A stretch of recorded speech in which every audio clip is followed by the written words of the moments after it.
আসসালামু আলাইকুম, আপনাকে শুভেচ্ছা। আসলে আমরা শব্দার্থ পড়ি, শব্দার্থ পড়ার উপায় কি? আমি আপনাকে বলছি কাল্প কাল্প কাল্প। মজার ব্যাপার হলো আমি সাধারণত যেই কাজটা করি এইভাবে আমি একটা দাগ দিয়ে ফেলি।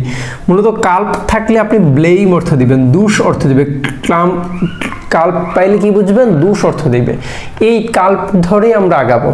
কিন্তু আমি আপনাকে যদি বলি কালপ্রিট, তার মানে আপনি ডিরেক্টলি ধরে নেবেন কালপ্রিট বললে সাধারণত একজন দোষীকে বোঝায়, একজন অপরাধীকে বোঝায়। তার মানে এই কালপ্রিট অর্থ আপনি ডিরেক্টলি লিখবেন দোষী।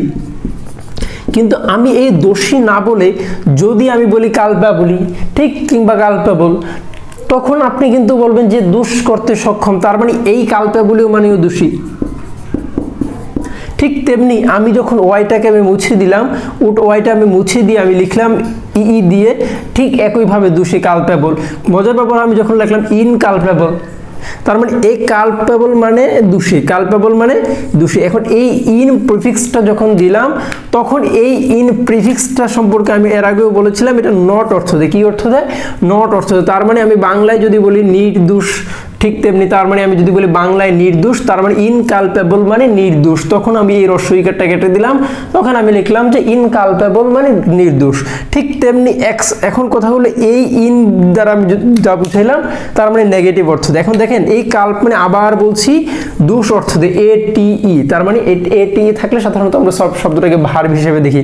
তার মানে নির্দোষ করা, কালপিট মানে যে অপরাধ প্রবণতা, এরকম কিছু বোঝাবে। ডিরেক্টলি এই শব্দটা আছে কিনা আমার হিসাব মিলালে এইভাবে মিলাবো। তার মানে কালপিট মানে কালপ্রিট, যে অপরাধ করে কিংবা অপরাধ প্রবণতার মধ্য দিয়ে। দেখুন এই এক্স থাকলে এখানে প্রকাশ অর্থ দেয়, মানে ব্যতিক্রম অর্থ দেয়, এক্সেপশন অর্থ দেয়। এইভাবে আমি যদি ধরে আনি, ঠিক তেমনি এই এক্স দ্বারাও নট অর্থ দেয়। ঠিক তেমনি এক্স কালপেট মানে তখন এটার অর্থ হবে নির্দোষ প্রমাণ করা।